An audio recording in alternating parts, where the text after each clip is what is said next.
My name is Sarah Turner. I've been married for 9 years. I'm the mother of 7-year-old twins, a boy and a girl, and I work part-time while managing our home. My husband works in sales at a software development company and, I believe, earns a decent income. However, this means he often has to go on long business trips and work late, leaving few days he can spend at home. But, whenever he finds the time, he plays with the kids and always makes sure to give them gifts for seasonal events. He never complains about the kids' extracurricular activities. I think he's a good husband and a great father. This spring, he was assigned to a 3-year solo assignment. It's not a short period, so it took a while for the kids and me to come to terms with it. But you wouldn't want to change schools, right? Plus, if you came with me, you couldn't continue your extracurriculars. It's okay, it's only for a set period, and there's no need for everyone to come.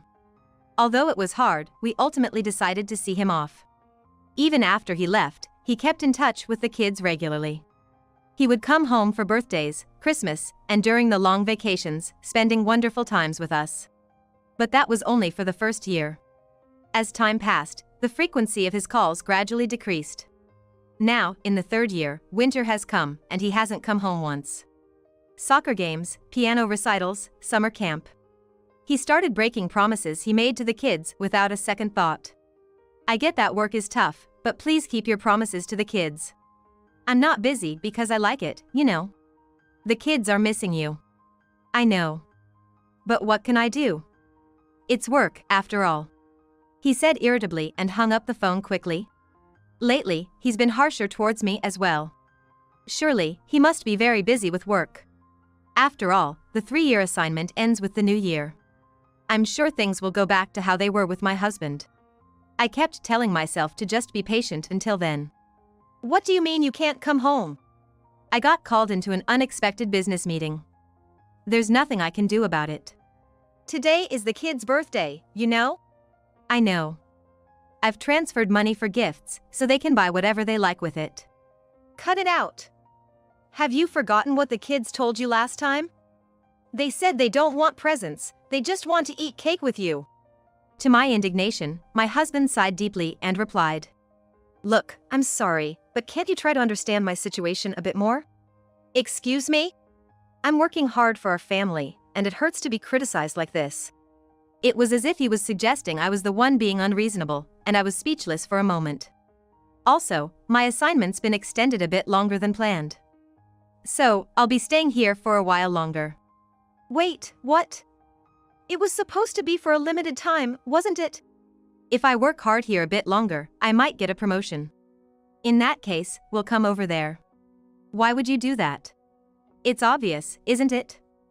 The kids are turning 10. Rather than letting them feel sad about being away from their father any longer, changing schools is. Don't be so selfish. The kids' lives are more important, aren't they? They have their friends and activities all here, and you want them to give all that up just for me? It's not good to make decisions based on emotions like that. Besides, realistically, we can't live on your salary alone, can we? If I cut back on work, the kids would have to go without. His points seemed valid on the surface. But what was this feeling of unease? At that moment, he seemed unusually anxious. It was as if he was desperate to keep us from joining him at his assignment location. In the end, he unilaterally informed me of the assignment extension and hung up. How am I supposed to explain this to the kids? As I was lost in thought, my phone rang again. Hello, Sarah? Sorry for the sudden call. It's the kids' birthday today, right? Happy birthday to them. Oh, Kelly. You remembered? Of course. They're my nephews, after all. Kelly is my husband's sister, a single mother with a 1-year-old son. She gets along with everyone and treats me like her best friend, making her the most trustworthy person in the family to me. You seem down. Everything okay? Yeah, actually, it looks like Daniel got caught up with work again. The kids were looking forward to celebrating their birthday, so I feel terrible.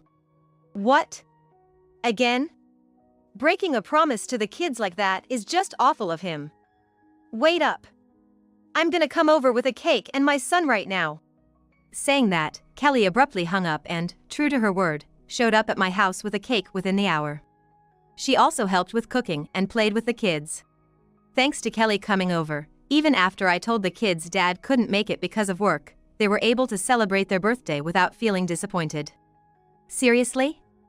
So, Daniel won't be coming home for a while longer? Yeah. Apparently, he might get a promotion or something. Sarah, are you okay with that? Not really. The kids are growing up so fast, and if we keep living apart from their father. As the party was winding down, I shared my husband's situation with Kelly, and she listened sympathetically. It seems that since he started working, he hasn't been very involved with his own family, barely contacting or visiting Kelly and their parents. He's always been like that, hardly ever reaching out to us, so I had no idea about any of this. But, I don't know if I should say this. What? It's just, something feels off about Daniel right now. Kelly suddenly looked serious. Off? How so?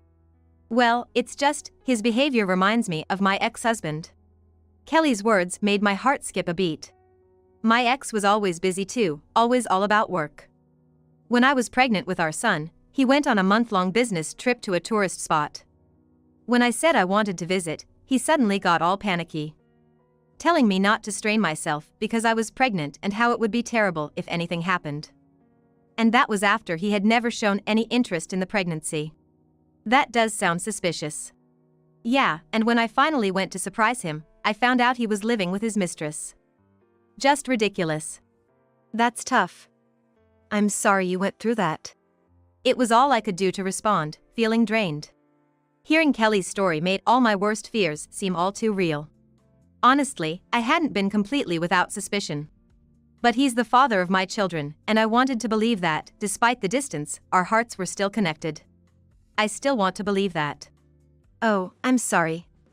I didn't mean to make you anxious with what I said. It's okay. Hey, Kelly. I hate to ask, but could you talk to Daniel?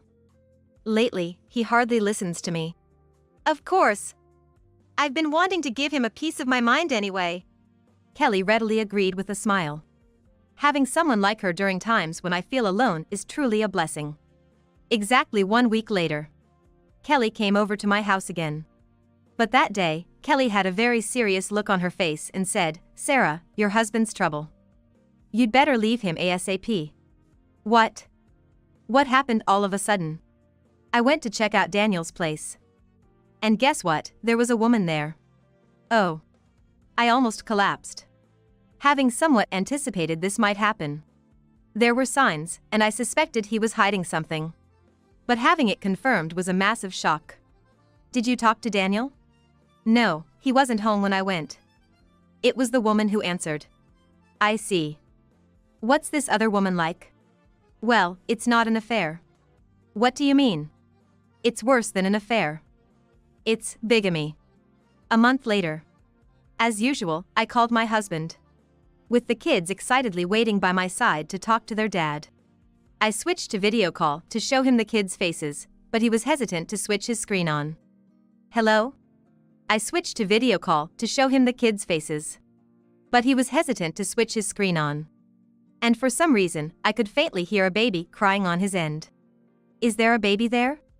Oh, yeah. My sister and nephew are visiting. It's a bit messy here, just wait, I'll go outside.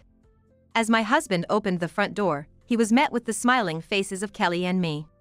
Well, if Kelly's supposed to be here, she's actually with me. Surprise! How you been, bro? The kids, seeing their dad for the first time in a while, happily jumped into his arms. However, my husband's eyes went wide, and he froze with his mouth half open. What? Why? Daniel, what's going on? From behind my husband, a woman about Kelly's age appeared, holding a baby in her arms. Ah, hey there. Sadie. Just dropping by for a visit. Oh, it's Kelly. You should have let me know. Sorry, wanted to surprise my brother. I see. And who might this be? A friend of Kelly's? Nice to meet you. I'm Kelly's sister-in-law. Sister-in-law? Kelly, you have siblings besides Daniel? The woman introduced as Sadie seemed kind and gentle, completely oblivious to the situation. I'm Daniel's wife. Wait, hold on. What do you mean? We came to see the kid's father, what about it? Father? Wait, what? Daniel, is this? No, it's not what it looks like, it's… Excuse me, but what is your relationship with my husband? Your husband? What are you talking about? Daniel is my husband. We are married. And this child? This is our child, born earlier this year. I see. But legally, he is my husband, and these children are his and mine. I then showed her a copy of kids' birth certificates. There were clearly listed the four of us, without Sadie or the baby's names. What? No, that can't be. Daniel said he filed our marriage. He was even there for the birth. Wow, seriously. Bro, you're really the worst. Oh no! My husband let out a pathetic cry, pushed away the kids clinging to him, and ran off, only to trip over Kelly's outstretched leg and faceplant into the ground. Don't you dare run. Ugh, why did it come to this? Get up, you trash. Kelly forced my husband to stand up, while he was crying, holding his face that he'd just smashed. Despite the kids asking, Dad, are you okay? Does it hurt? He wouldn't even meet their eyes. Quit your whining and explain. You thought you could hide this forever? It's not like that. I was going to tell you, but the timing was. How about we talk inside? That's okay, right? Yeah, sure. Kelly, grumbling, dragged my husband, who could only mutter vague responses, into the house. No wonder there's been no contact with the family. Hey, you got a local wife and committed bigamy while on assignment isn't something you can just bring up. Never thought I'd find someone worse than my ex. Don't call me trash. It's all your fault this happened. Why show up out of the blue without calling? What? What's wrong with a sister visiting her brother? Even so, you could have come alone. Why bring Sarah along? If I came alone, it would have come out sooner or later. Besides, I visited here about 2 months ago. What? Came to see my brother, but a friend answered. Said she was your wife and kid. Shocking, right? You never said anything. Why would I? Didn't want to play into the hands of a cheating jerk.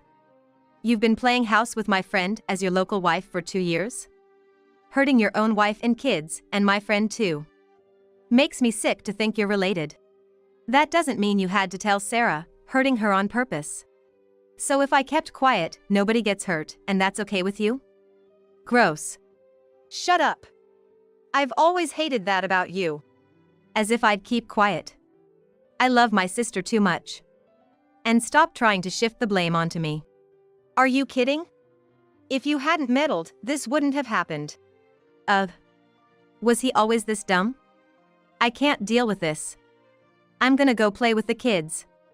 You three sort this out. With that, Kelly left with the kids to play somewhere. Always quick to act. The one who did something hurtful wasn't Kelly, it was you, wasn't it?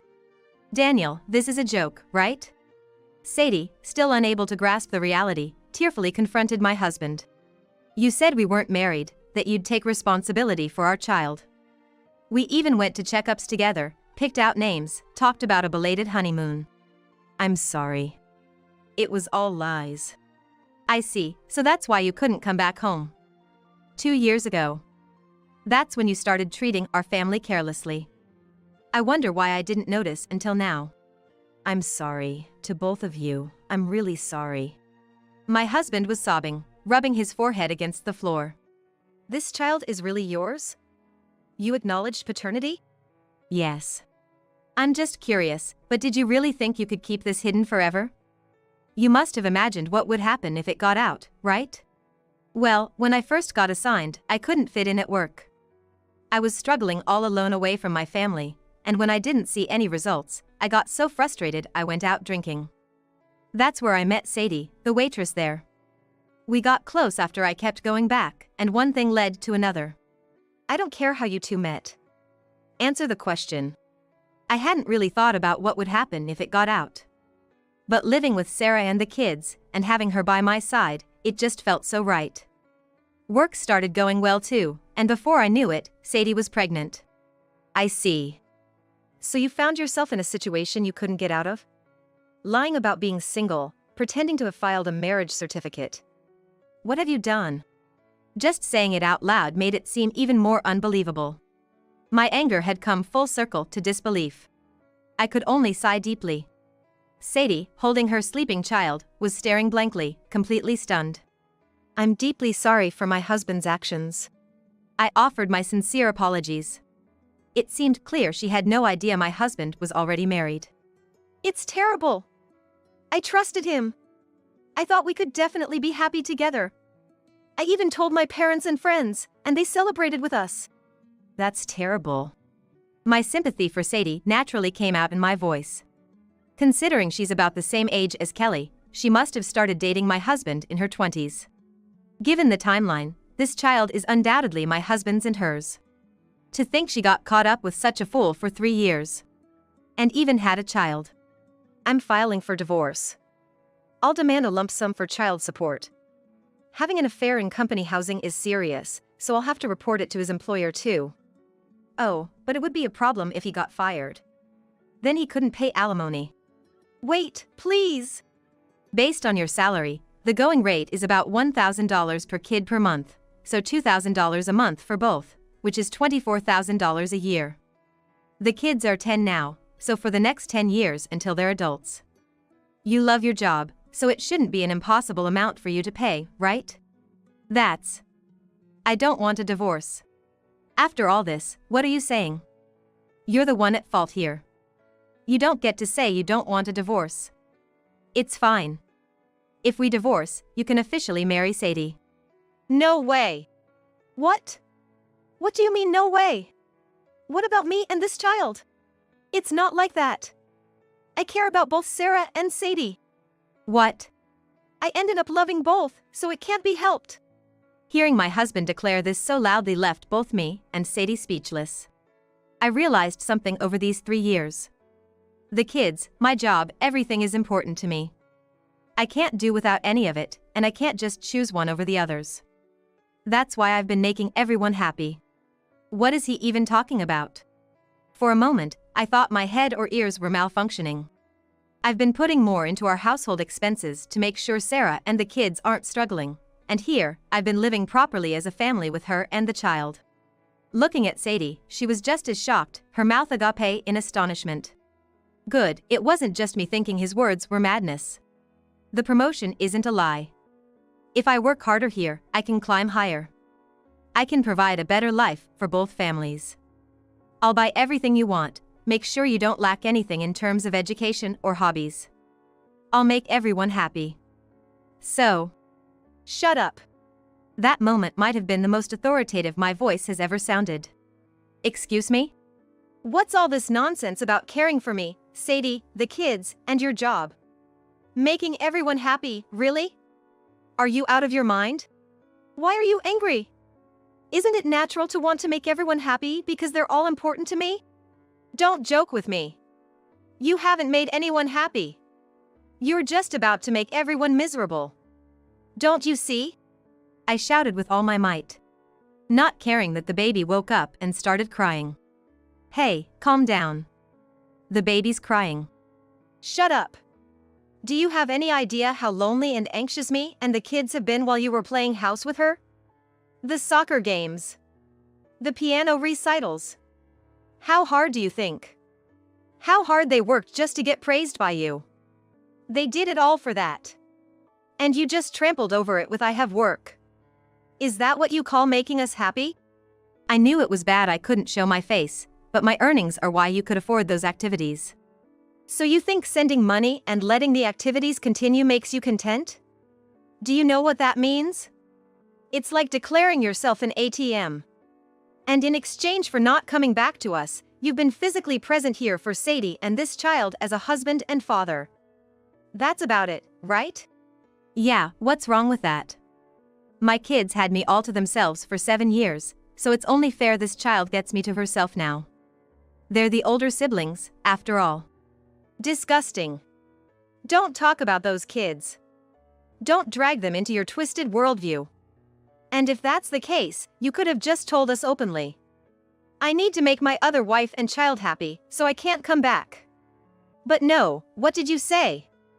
Don't be selfish, the kids' lives here are more important. If you thought what you were doing was right, there was no need to make me the villain, was there? I didn't tell you the truth because I didn't want to hurt you or the kids. So you admit that what you're doing is hurting people? What make everyone happy? Everything you're saying is shallow. My husband had nothing more to say and just looked down sadly. Was he seriously making these insane claims, or was he pretending to be delusional to escape reality? I'll say it again. I'm divorcing you. I'll take custody of the children. If you pay child support in a lump sum, I won't ask for alimony. It's going to be tens of thousands, which might be tough to pay all at once. Wait. All right, I'll leave Sadie. We never officially married anyway. If Sarah doesn't want me to, I won't see her or the child anymore. You're remarkably shameless. So that's what you want, right? You're saying that just makes me want to divorce you even more. Why? A person who throws away his girlfriend and child the moment it gets tough can't be trusted. So, I'm leaving him. You can do what you want after that. You can officially marry him if you want. No, I don't want someone like him either. What? Why would you say that? I've been with you and the kids as a family until now. Don't act like a family man after saying you'd abandon me and the child. Right. I'm glad you're a sensible person. I'm really sorry my husband caused you trouble. This qualifies as serious marriage fraud, so feel free to do as you like. Yes, I'll also demand alimony and child support and then leave him. Thanks to Mrs. Turner, I've woken up. Thank you so much. You should file a non-acceptance notice then. With him, who knows, he might try to register your marriage without permission. I didn't know that. Thank you. See? We and the kids are all important, right? So even after we split, you can make sure those important people don't end up destitute by paying what you owe. Hey, don't decide everything on your own. I don't want a divorce, and I don't want to leave them either. Not wanting to leave Sadie and a baby? Don't be ridiculous. Are you really planning on committing bigamy? That's not allowed. And as the guilty party, you don't have the right to refuse divorce. Oh, by the way, Kelly said she's going to tell your parents about today. Even if you get divorced and are alone, they don't want you coming back home. That's a very reasonable stance. They think having you nearby would make their son dumber. My husband collapsed to his knees. Why, everything was going fine. I've been trying to love both people I fell for. And now, both are leaving me. And because of her, I'll lose my parents too. If only she wasn't here. Tears streaming down his face, my husband looked like he was trying to play the victim. From this point on, he seemed as alien to me as someone from another planet. I couldn't understand how he could act like a victim in this situation. Feeling enraged, I delivered a final blow. You'll be abandoned by the children too, and lose everything. At those words, my husband looked up sharply. Honestly, I hesitated until the end. You were a good father to the children. But today, you didn't speak to them once. Didn't even try to look them in the eye. That's when I knew you don't love them. They're already 10 years old. Even if I kept hiding it, they'd vaguely sense what you did. Now that they know the truth, you can't be left near them anymore. Don't make my children suffer any longer. After saying what I needed to say, my husband covered his face and began to sob uncontrollably. Afterward, I left his lodging with Sadie. She offered to pay me compensation, but I respectfully declined. I see her more as a victim in this situation, and considering she has a newborn to care for, I couldn't possibly demand such a thing from her. The issue was with the children, and after much deliberation, I decided to explain the situation to them properly. I thought it would deeply hurt them, but avoiding the topic felt like it would only make things worse. In the end, the kids accepted their father's mistakes, but refused to forgive him. They angrily told him, "We don't need a dad who makes mom cry." I believe making my children say such things makes me as guilty as my husband. As for my husband, once he realized he couldn't win us over, he apparently tried to reconcile with Sadie. She sternly warned him she'd report him for stalking if he persisted. The news of his double life, using the company apartment for his affairs, spread quickly at his workplace. It's a miracle he wasn't fired. But any chance of promotion was obviously scrapped, and his future as a sidelined employee was all but confirmed. The child support for all 3 kids, amounting to tens of thousands, was paid in a lump sum, depleting his savings. Now, he's struggling with alimony payments while being scorned at work. Since then, Sadie and I have become friends. Occasionally going out with Kelly as well. It's like having a unique group of mom friends. Sadie moved back to her parents, found a job, and is doing her best raising her child. With the help of Kelly and my in-laws, I plan to pour twice as much love into my children to make up for the absence of their father.